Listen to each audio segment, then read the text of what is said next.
Agora sim, nós podemos tirar a máscara, colocar no porta-máscara, que eu acho que nunca quem um dia projetou talvez um porta-microfone, um tripé, soubesse que ia usar para uma máscara. Mas louva a Deus por essa noite, louva a Deus por mais esse domingo, por irmãos que nós podemos rever, mesmo com máscaras, mesmo com distanciamento social, com todo o aparato, medindo febre, álcool gel. É diferente o estarmos aqui na casa de Deus, é diferente.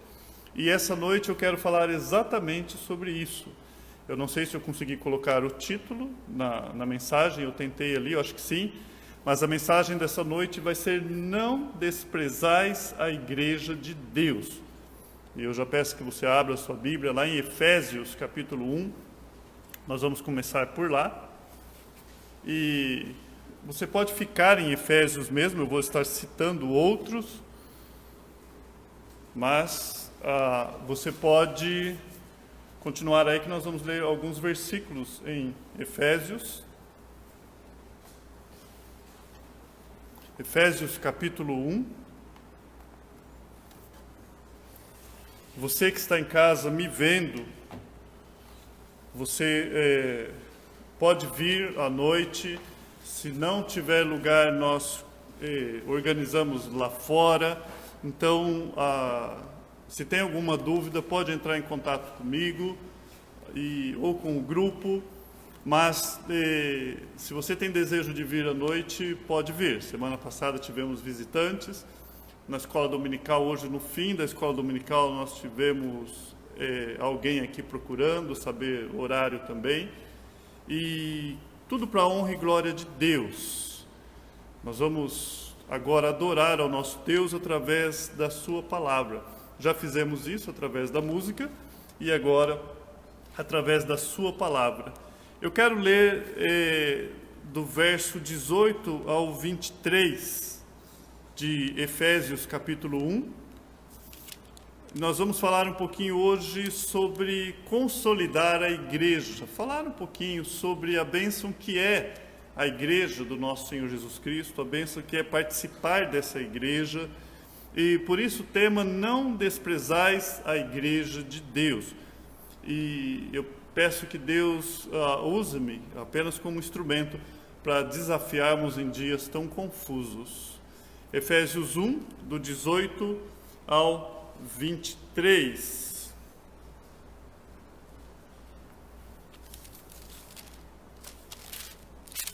É isso aí, estou com as duas versões aqui.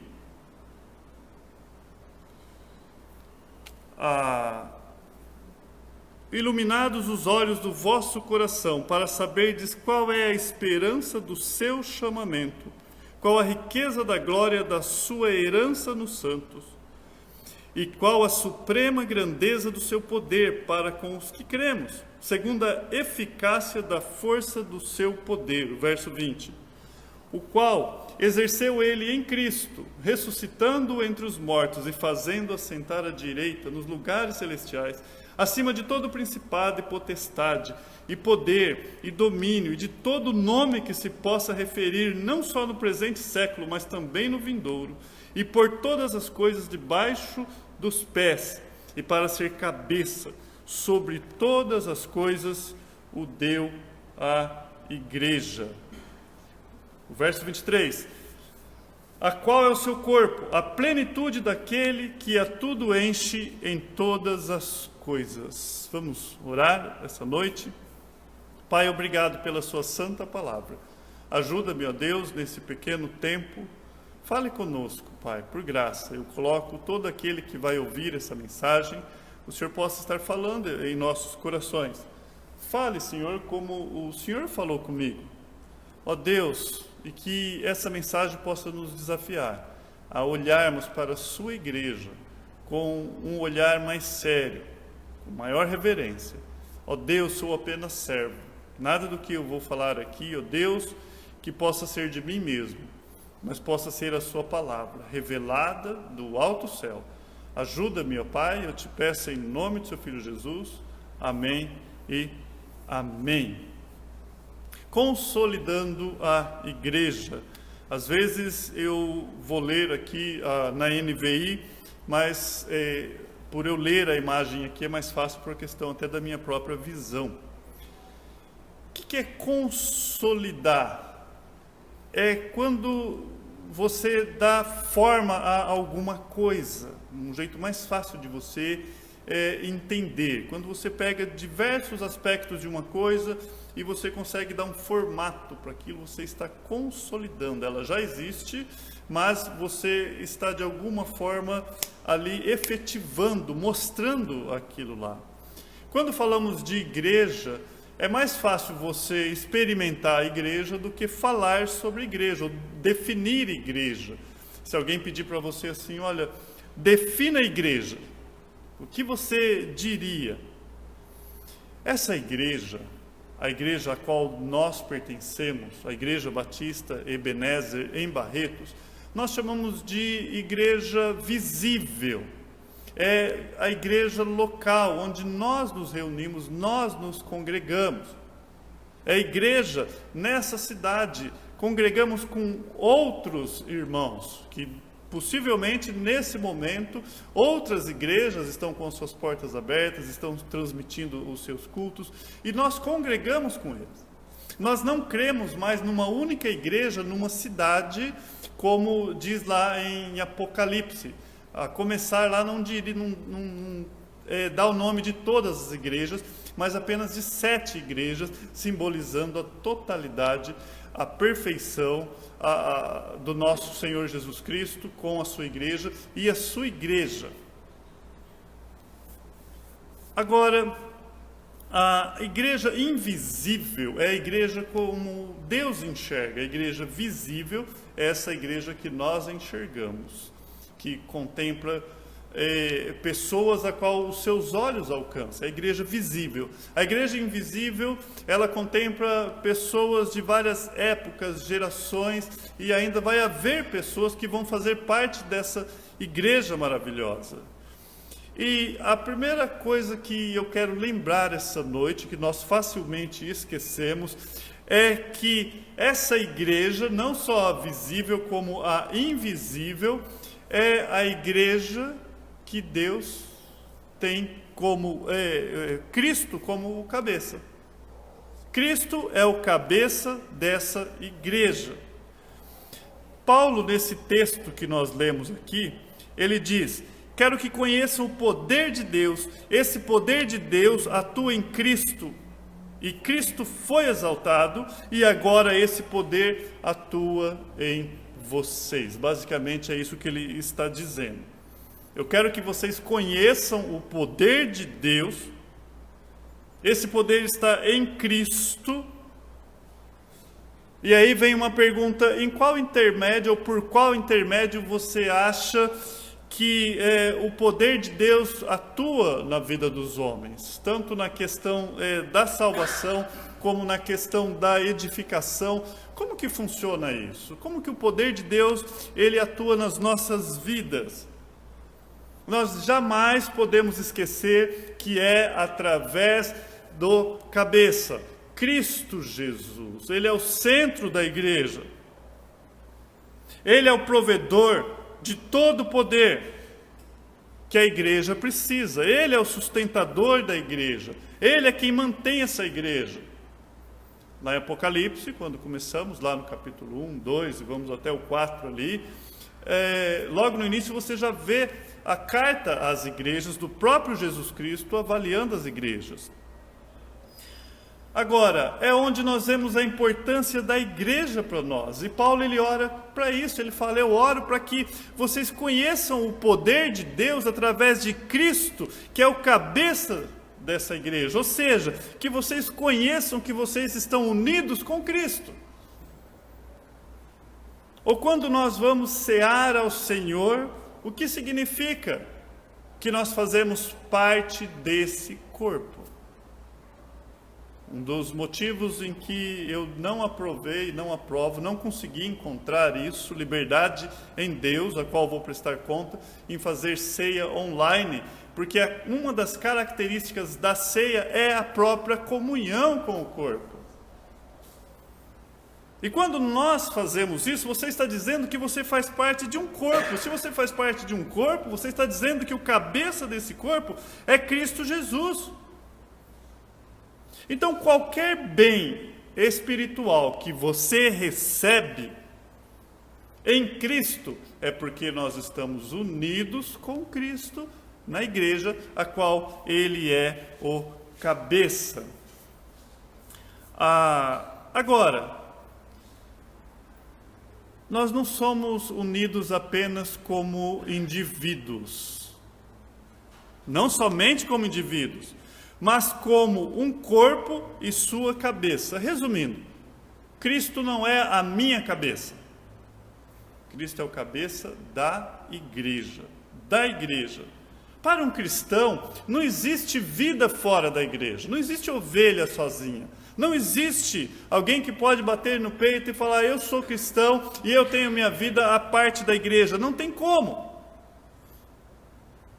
Porque a igreja é constituída de membros. Um membro não sobrevive fora do corpo, não tem como.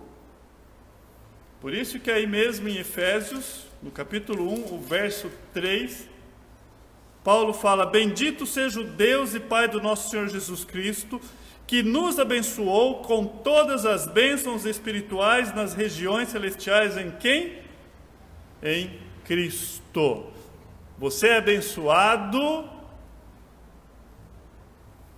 Bendito seja o Deus e Pai do nosso Senhor Jesus Cristo, que nos abençoou com todas as bênçãos espirituais nas regiões celestiais em Cristo. Ou seja, como? Acabamos de falar aqui, quando você é integrado a essa igreja, isso flui da igreja, através da igreja física, da igreja espiritual, da igreja que é o corpo de Cristo. Igreja e corpo de Cristo. A plenitude, nós terminamos lendo aqui, a plenitude, o verso 22, a qual é o seu corpo? A plenitude daquele que a tudo enche em todas as coisas. Será que falta algo para Cristo? Porque plenitude é aquilo que enche. Será que falta? Quando você vai no Salmo 50, 12, se você quiser ler na sua casa, você vai ler assim, Deus falando, se eu tivesse fome, precisaria dizer a você, pois o mundo é meu e tudo que nele existe. Palavras do próprio Deus. Será que eu preciso de algo? Não há nada que ele precisa. Agora, não é que nós precisamos atribuir a Cristo e dizer falta-lhe algo, porque a igreja é a plenitude. Não é nesse sentido, mas é uma expressão tão grande do amor de Deus para conosco, que Paulo aqui ele está falando que o noivo não é completo sem a sua noiva. Um noivo precisa ter a noiva. Assim como um pastor precisa de um rebanho, já viu pastor sem rebanho? Um noivo precisa da sua noiva.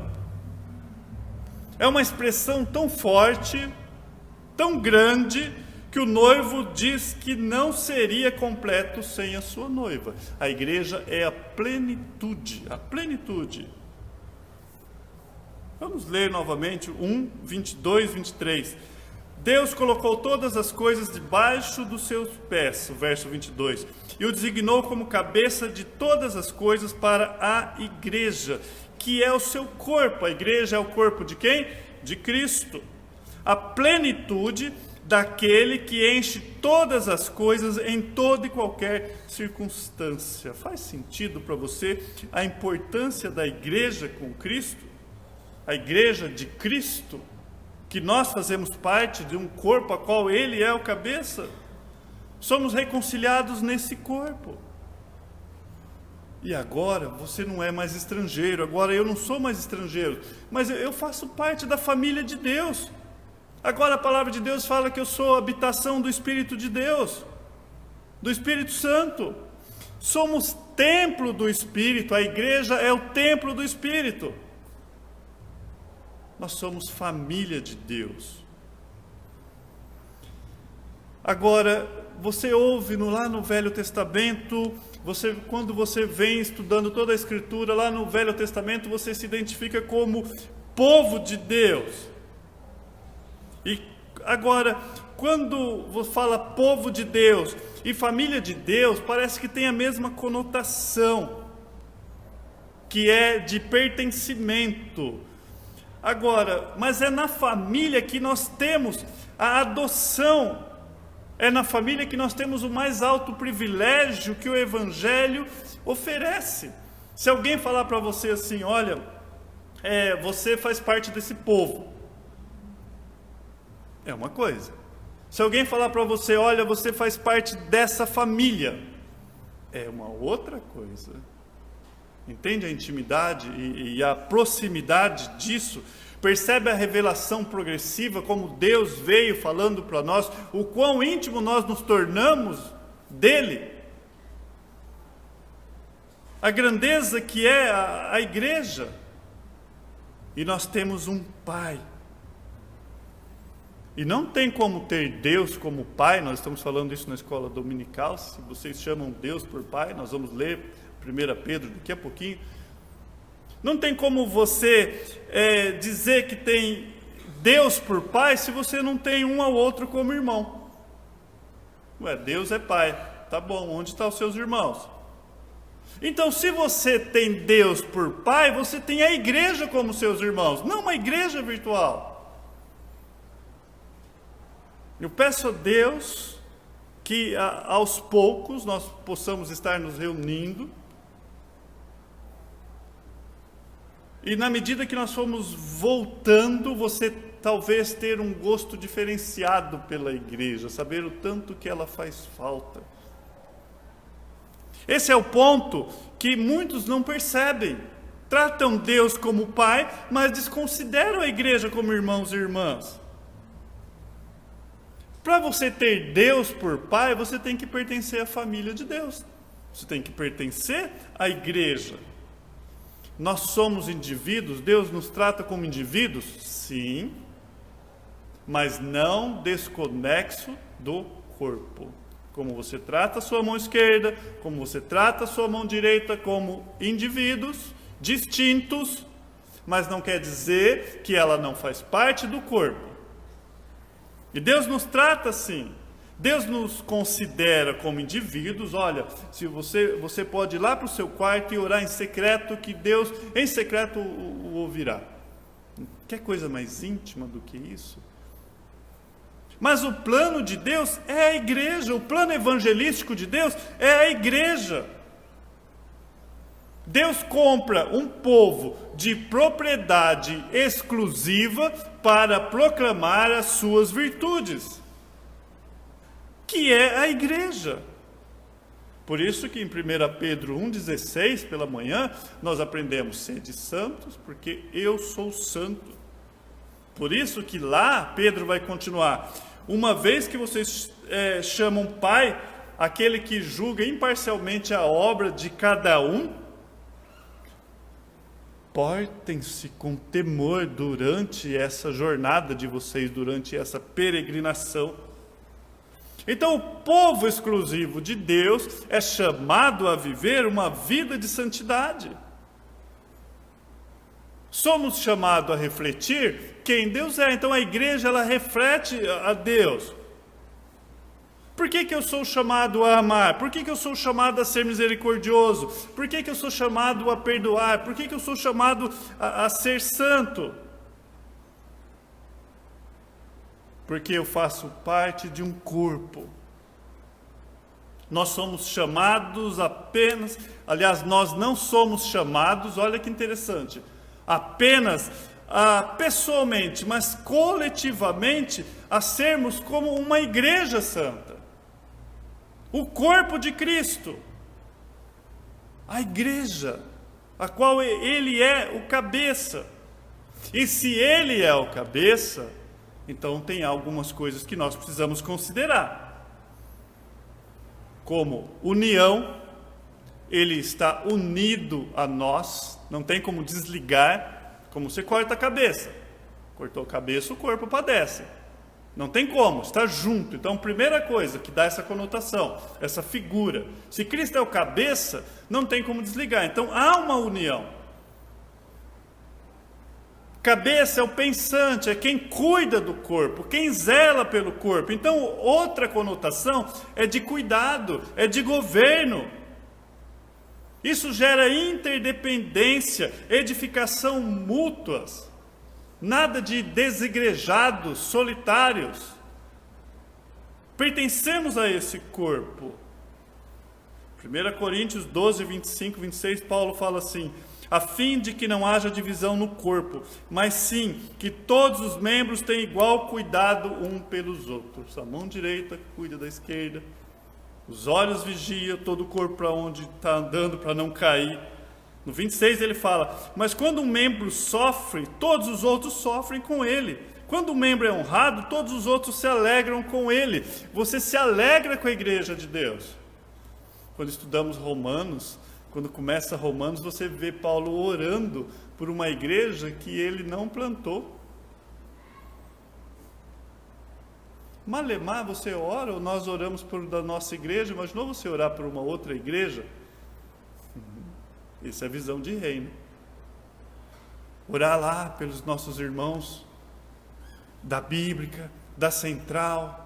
Senhor, abençoe essa igreja, porque nós fazemos parte da igreja invisível, e o seu nome deve ser glorificado, Pai. Comece a consolidar a igreja. É uma comunhão genuína, amor compartilhado. E é tão bom isso, né? Você está em qualquer parte do planeta, quando você encontra um irmão em Cristo Jesus, parece que você já conhece há anos. A gente fala a mesma linguagem, pertencemos ao mesmo povo. Então, agora, por outro lado, nós somos chamados templo de Deus. E quando você traz para indivíduo, você tem que trazer parte para a igreja, porque você não é desconexo da igreja. Então, quando fala de indivíduo, fala da igreja, fala do corpo. E por sermos templo de Deus, a igreja, ela é uma comunidade adoradora. João 7,18, Jesus Cristo disse assim: aquele que fala por si mesmo busca sua própria glória, mas aquele que busca a glória de quem me enviou, este é verdadeiro. Não há nada de falso a seu respeito. E quando ele vai falar do Espírito Santo, em João 16, o 13 e 14, ele fala: mas quando o Espírito da verdade vier, ele vos guiará a toda a verdade, não falará de si mesmo, falará apenas do que ouvir, e lhes anunciará o que está por vir. Ele me glorificará, porque receberá do que é meu e o tornará conhecido a vocês. O Espírito Santo glorifica a Cristo. Por isso nós fazemos parte desse corpo. Ó Santa Cabeça, Jesus Cristo.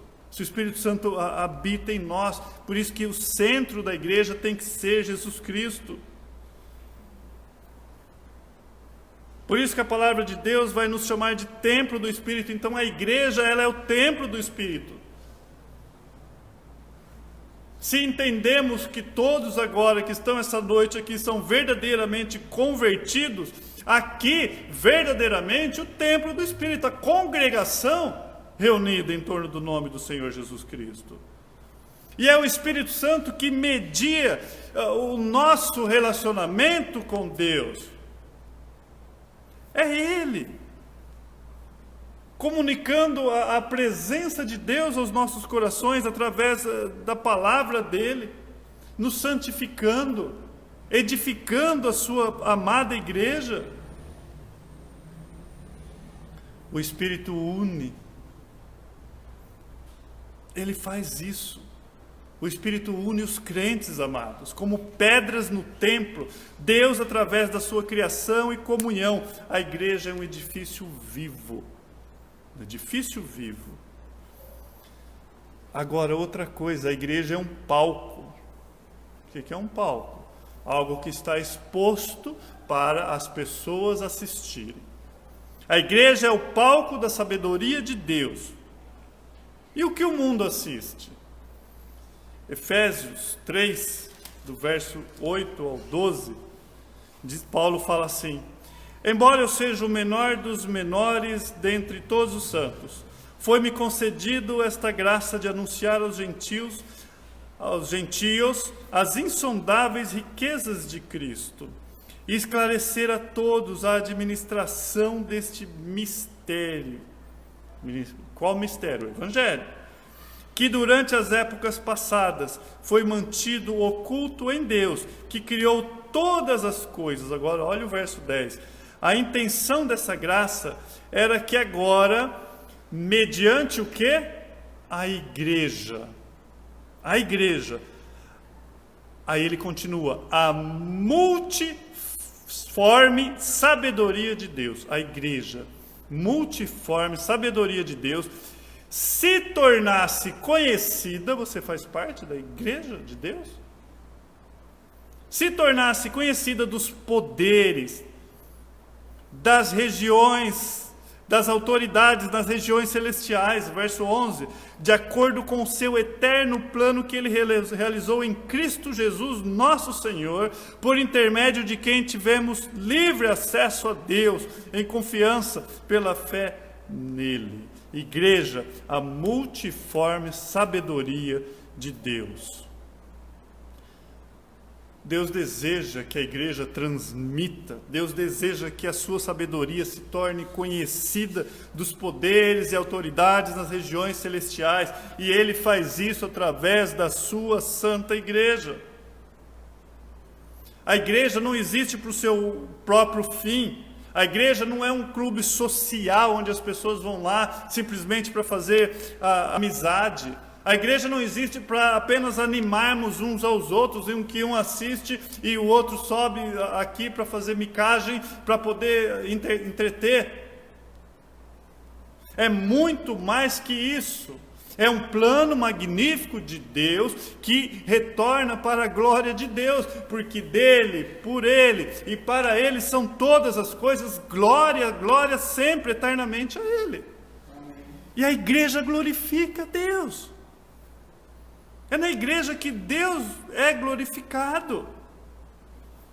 Paulo diz que a união dos gentios em um só corpo mostra a sabedoria de Deus e o glorifica. A união dos diferentes é na igreja. É na igreja que some todas as nossas diferenças. Que deve sumir é essa união em Cristo, fazer parte desse corpo em que Cristo é a cabeça.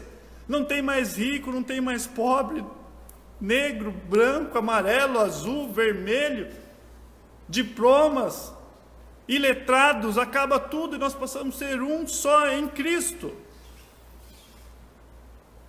Então a igreja, ela é o megafone eterno da glória de Deus. Aí mesmo em Efésios, o verso 20 e 21 do capítulo 3, aquele que é capaz de fazer infinitamente mais do que tudo que pedimos ou pensamos, de acordo com o seu poder que atua em nós, a ele seja a glória onde? Na igreja. Não em casa, não numa rede social, na igreja. E o conceito de igreja não é o que nós temos hoje. Eu espero que termine isso. Por graça, por misericórdia, Deus, que nós possamos voltar. Que nós possamos. É na igreja. O verso 21, a Ele seja glória na igreja, em Cristo Jesus, por todas as gerações, por todo o sempre. Amém. A nossa geração deve glorificar ao nosso Deus através da sua igreja. A igreja, multiforme sabedoria do Deus glorificado. Nós lemos o salmista, os céus declaram a glória de Deus. O sol, as estrelas declaram a glória de Deus. Até que Deus os recolham como se recolhe um pano. Mas nós acabamos de ler aqui, a igreja de Deus vai glorificá-lo eternamente, para sempre, sempre e sempre. Deus não vai nos recolher. Entende como se recolhe um pano? Não. Por isso que lemos no 3:21, a Ele seja a glória na igreja em Cristo Jesus, por todas as gerações, para sempre e sempre. O povo de Deus irá glorificar a Deus por toda a eternidade. Então, quando pensamos em igreja, não devemos pensar apenas em prédios, em pessoas, mas em um propósito supremo de Deus glorificar a Ele mesmo. E se nós não entendemos isso, o propósito da igreja, nós estamos desprezando o próprio Deus. Por isso que acabamos de ler no verso 21, a Ele seja a glória na igreja, hoje e sempre. Por isso que devemos buscar a unidade, a santidade, a pureza da igreja. Quanto mais a igreja ela é conformada às Escrituras, mais ela vai demonstrar a glória de Deus. Quanto menos uma igreja for conformada à Escritura, menos ela vai glorificar a Deus. Se nós glorificamos a Deus na nossa vida pessoal, a igreja ela é glorificada. Acabamos de ler. Se um membro padece, todos padecemos. Se esse membro é exaltado, todos se alegram com isso. Eu vou ler aqui algo de um teólogo chamado Davis Wells. Ele escreveu isso em 93. Ele diz assim: a verdade é que a igreja, sem uma compreensão bíblica quanto à razão de Deus tê-la criado, cai facilmente em desvantagem um mercado no qual compete às duras penas contra o cardápio de religiões disponível ao alcance da conveniência em uma cultura inclinada à distração e entretenimento. Ele fala, se a igreja não entende o seu papel, ela vai cair nas garras de uma cultura inclinada ao entretenimento. O que essas pessoas vão esperar da igreja a não ser entretenimento? Porque na minha casa eu mudo de canal e eu posso assistir o que eu quiser e vou ser entretido lá. Muito mais hoje eu posso mudar lá e assistir quem eu quiser, ver o que eu quiser. Então a não compreensão da igreja, ela vai passar apenas a ser distração, entretenimento. Ele continua, a igreja evangélica, ou pelo menos parte dela, anda nervosa, inquieta e melindrosa quanto aos desejos do consumidor, pronta a mudar em segundos, ao menor sinal de mudança nos gostos e interesses. Eu gostei de um pastor que ele falou o seguinte, que a igreja é como se o noivo deixasse a sua noiva. E ele fala, eu volto e eu quero que vocês estejam se reunindo com a minha noiva. E de repente esse noivo demora para voltar e as pessoas falam, olha, essa noiva, ela não está muito atraente, as pessoas não estão vindo. Então vamos passar um batonzinho nela, vamos dar uma melhorada nela. Entende? Vamos fazer com que ela tenha um pouco o aspecto do mundo para que atraia as pessoas para a noiva. Por que tão pura?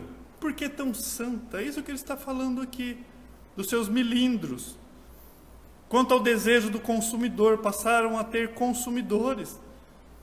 E ficam presos, porque essas pessoas vão estar sempre mudando os seus interesses. O apetite do consumidor é soberano, ele termina esse texto. Amados, eu devo glorificar a Deus como indivíduo, eu devo ter esse norte. Eu devo ter isso na minha vida, mas sabendo que eu faço parte de um corpo. Não é algo desconexo, não é. Quando você vê um irmão desanimado, você pondera que isso faz parte do corpo, que é um membro enfermo. Quando você vê um irmão por um caminho errado, se seu irmão está indo por um caminho errado que não glorifica a Deus, a igreja como um todo tem o seu testemunho mirrado. Ou minado, melhor ainda a palavra. Entende? Que nós representamos a igreja. Então, se você entende a importância disso, não é só a vida do seu irmão que está em jogo, é o nome e a glória do nosso Deus. Por isso que Tiago capítulo 5, verso 19 e 20, ele fala: meus irmãos, se algum de vós se desviar da verdade e alguém o trouxer de volta, lembre-se disso, quem converte um pecador do erro do seu caminho salvará a vida dessa pessoa e fará que muitíssimos pecados seja perdoado. Espera aí, Cristo é o cabeça, ele zela pela sua igreja. Aí mesmo em Efésios, no capítulo 4, o verso 11 ao 14, ele mesmo, quem? Cristo, concedeu um para apóstolos, outros para profetas, outros evangelistas, outros pastores e mestres, com vista ao aperfeiçoamento dos santos, para desempenho do seu serviço, para edificação de Cristo, até que todos cheguemos à unidade da fé, do pleno conhecimento do Filho de Deus, à perfeita varonilidade, à medida da estatura da plenitude de Cristo, para que não mais sejamos como meninos agitados de um lado para o outro e levados ao redor por todo vento de doutrina, pela artimanha dos homens, pela astúcia que induz ao erro. Cristo zela pelo seu corpo, pela sua igreja. Então, espera aí, se Cristo é Ele quem mantém, é Ele quem sustenta, a igreja não somente reflete a glória de Deus, mas reflete o caráter de Cristo, porque você está falando que você é cristão. Quem nunca ouviu falar mal do cristianismo, da fé cristã, ou de Cristo Jesus por causa de uma igreja? Não entende isso. Quem nunca? A igreja não deve ser uma barreira entre o incrédulo e a fé. A igreja é para ser um reflexo de quem Cristo é, porque ela é constituída por cristão. Ao ponto que se alguém perguntasse como Cristo é, poderíamos dizer: olha para a igreja. Talvez isso dê um retrato do quanto nós precisamos galgar. Olha, a questão é que nós estamos acostumados a pensar como indivíduos e não como corpo. A igreja é para ser o reflexo e a imagem de Cristo, porque ela é a noiva de Cristo. Aí em Efésios capítulo 5, nós vemos o valor que ele dá à igreja. Maridos, o verso 25 ao 27, amai vossas mulheres como também Cristo amou a igreja e a si mesmo se entregou por ela. Qual é o amor de Cristo pela igreja? Ao ponto de dar a sua vida. Olha que interessante, nós falamos o amor de Deus por mim. Alguns cânticos é voltado a mim, vem em mim, faça em mim. Amai as vossas mulheres como também Cristo amou a igreja, corpo, e a si mesmo se entregou por ela, para que a santificasse, tendo-a purificado por meio da lavagem de água, pela palavra, que é o que nós estamos fazendo, para apresentar a si mesmo, igreja gloriosa, sem mácula, nem ruga, nem coisa semelhante, porém santa e sem defeito. Você já viu uma noiva linda? Essa é a noiva mais linda que já existiu e que há de existir. Porque Cristo está preparando a sua noiva. O Evangelho não gera somente cristãos desconexos. O Evangelho gera a igreja. Cristo morreu por mim e por você. Sim, Cristo morreu por sua igreja, a sua noiva. Acabamos de o ver aqui. Nós não devemos menosprezar isso. Nem o aspecto individual da salvação, nem coletivo. Você ama a igreja de Cristo? Você ama a noiva de Cristo? O quanto Cristo ama a sua igreja? Porque se nós não temos esse amor, se você não ama a igreja de Cristo, não vá brincar em nenhum ministério. Não brinca com teologia, porque ministério é amor a Cristo e a sua igreja. O amigo do noivo deseja preparar a noiva. O instrumento para preparar e santificar a noiva é a palavra. 1 Coríntios 11, 22, Paulo fala: não tendes porventura casas onde comer e beber? Aqui ele está dando uma dura na igreja por causa da ceia, que eles estavam indo lá para comer. E olha o que ele fala. e aí é o título dessa mensagem, ou menosprezais a igreja de Deus? A forma como você se comporta na igreja, porque aqui literalmente era igreja local, como a nossa aqui, que as pessoas estavam indo lá e não se comportando como devia. Paulo fala, ou você menospreza a igreja de Deus e envergonhais os que nada têm, que vos direi? Louvar-vos-ei? De modo nenhum, eu não vos louvo. Paulo fala, você está desprezando a igreja. Quando nós fazemos isso, nós desprezamos a família do Pai, desprezamos o corpo do Filho, desprezamos o templo do Espírito, desprezamos a noiva do Santo Noivo. Não despreze a igreja de Deus. Não despreze a igreja de Deus. Um certo pastor conta que ele ficou noivo e ele ia casar, ele não era pastor ainda, e ele deu uma carona para o irmão dele e falou, eu fiquei noivo. O irmão dele falou mal da noiva dele. E ele falou que ali ele não foi tão cristão com o irmão dele, né? De tão ofendido que ele se sentiu. Porque ele estava falando daquele a quem ele amava, a quem ele pretendia ter um pacto. Espera aí, quem é a noiva? A igreja. Quem é a igreja? Prédio? Não, são pessoas.